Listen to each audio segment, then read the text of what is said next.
pasar por alto la parroquia de San Juan Bautista, que data del siglo XVI. Estamos actualmente en el Jardín Hidalgo, nombrado así en honor al padre de la patria.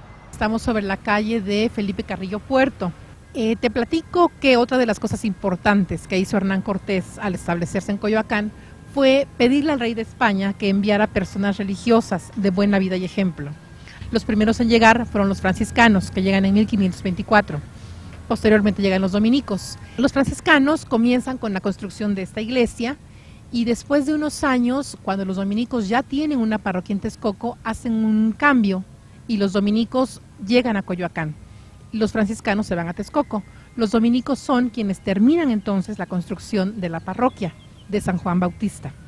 De hecho, la parroquia se terminó de construir en 1582, siglo XVI, pero a lo largo de tantos años ha sufrido muchísimos cambios, muchísimas remodelaciones. Por ejemplo, originalmente la iglesia tenía 3 naves, actualmente es una sola. La torre es de manufactura posterior y sufrió una remodelación recientemente, es por esto que ves la diferencia de color.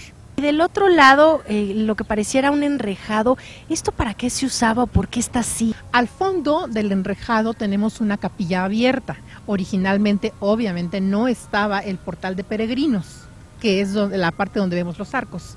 La capilla abierta era el lugar que utilizaban para evangelizar a los indígenas. Originalmente el portal de peregrinos, como su nombre lo indica, servía para que la gente que venía a la iglesia pudiera pasar ahí la noche o descansar. Acuérdate que en aquella época no había peceros, ni camiones, ni metro. Entonces la gente caminaba. En 1921 hay otra permuta y los franciscanos regresan a Coyoacán, de manera que hasta la fecha son ellos quienes se encargan de la administración de la iglesia. Y pues bueno, Marta, ahora nos encontramos en otro de los jardines emblemáticos de aquí de la delegación Coyoacán. Platícanos dónde estamos y ¿qué fue eso de que hay una historia que atropellaron a una barda? Así es. Estamos en el Jardín Centenario, uno de los principales jardines, como bien decías, de Coyoacán.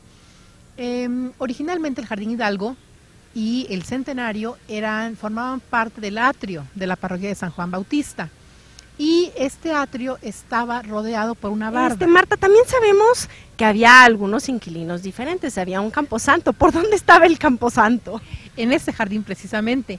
En las iglesias antiguas se acostumbraba que en el atrio se encontraba el cementerio y Coyoacán no era la excepción. En ese jardín centenario es donde enterraban a los difuntos.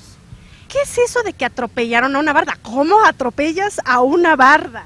Bueno, en aquella época era presidente don Victoriano Huerta, que dicen las malas lenguas que le gustaba la copita.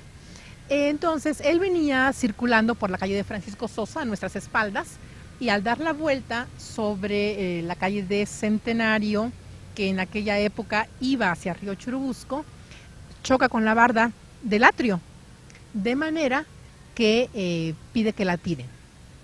Afortunadamente se conservó la entrada principal del atrio, que tenía 3. Se conservó únicamente la entrada principal, que es la que tenemos aquí atrás. Perfecto, Marta, pues muchísimas gracias. ¿Y qué te parece que continuemos con este recorrido? Vamos para allá. Para continuar con nuestro viaje, los invito a recorrer las calles de Coyoacán a bordo de un tranvía de principios del siglo XX. En el trayecto podremos admirar la herencia de culhuacanos, coyoacas, tepanecas, españoles, italianos, irlandeses, frailes de diversas órdenes, porfiristas, revolucionarios nacionales e internacionales, artistas como Agustín Lara, Salvador Novo, Frida Kahlo, Diego Rivera, Emilio el Indio Fernández y muchos más. Y conoceremos Coyoacán a bordo de un tranvía que lleva por nombre Diego Rivera.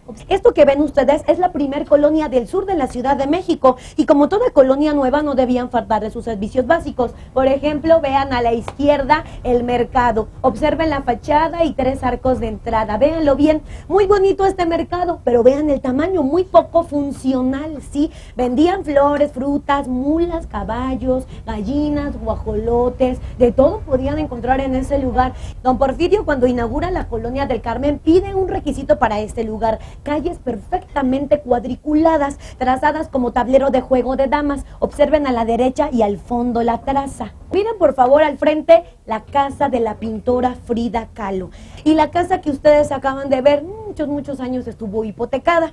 De hecho era una casa blanca. Fue idea de Frida pintarla de azul. La llamada Casa Azul Museo Frida Kahlo es el lugar donde los objetos personales revelan el universo íntimo de la artista latinoamericana más reconocida a nivel mundial. En esta casona se encuentran algunas de las obras importantes del artista: Viva la vida, Frida y la cesárea y Retrato de mi padre Wilhelm Kahlo. Además, dentro de su recámara se encuentran las cenizas de la pintora. Ubicada en la calle de Londres, número 247, en uno de los barrios más antiguos de la Ciudad de México, la Casa Azul fue convertida en museo en 1958, 4 años después de la muerte de Frida. Hoy recibe mensualmente cerca de 25,000 visitantes. En la recámara que Frida usaba de día está su cama con el espejo en el techo. Durante la larga convalecencia que la mantuvo inmóvil por 9 meses y gracias al espejo donde se reflejaba, Frida pudo retratarse. En la cabecera de su cama están los retratos de Lenin, Stalin y Mao Zedong. En el estudio el caballete que le regaló Nelson Rockefeller, sus pinceles y sus libros. Y en su recámara de noche se guarda la colección de mariposas, obsequio del escultor japonés Isamu Noguchi, además del retrato que le hizo su amigo y amante, el fotógrafo Nicholas Murray. En la Casa Azul también vivió Diego Rivera por largas temporadas. El muralista acabó por comprar la casa al pagar las hipotecas y deudas que Guillermo Kahlo había contraído. La casona, que data de 1904, sufrió algunas modificaciones cuando León Trotsky vivió con Diego y Frida en 1937. Ahí se tapiaron las paredes, los muros se pintaron de azul y se compró el predio que hoy ocupa el jardín. En 1946, Diego Rivera le pidió a Juan O'Gorman la construcción del estudio de Frida. Diego colocó ahí los plafones con mosaicos y llenó las paredes de caracoles de mar y jarros empotrados con la boca al frente para servir de palomares. El hogar de Frida se convirtió en museo porque tanto Kahlo como Rivera abrigaron la idea de donar al pueblo de México su obra y sus bienes. Diego pidió a Carlos Pellicer, poeta y museógrafo, que realizara el montaje para abrirlo al público. Antes de morir, Diego le pidió a su amiga Dolores Olmedo que por un lapso de 15 años no se abriera el baño de la recámara del muralista. Lola dejó cerrado no solo ese espacio, sino también el baño de la recámara de Frida, una pequeña bodega, baúles, roperos y cajones. Durante casi 3 años, un grupo de especialistas se ha dedicado a explorar los espacios cerrados y han hecho descubrimientos realmente interesantes. En el fondo de un ropero permanecían guardados varios borradores del texto que Frida escribiera, Retrato de Diego Rivera, para el homenaje del muralista en el Palacio de Bellas Artes. Se había dudado de la autoría de este texto e incluso se le adjudicó a Alfonso Reyes, pero gracias a este nuevo archivo, ahora se tiene la certeza de que salió de manos de Frida. También aparecieron los estarcidos del primer mural de Diego Rivera, La Creación, que realizó para la Escuela Nacional Preparatoria. Otro de los hallazgos fue completamente casual. En el autorretrato dedicado al doctor Leo Eloeser, Frida se dibuja con unos aretes que le regaló Pablo Picasso, a quien conoció mientras ella estaba en París en 1939.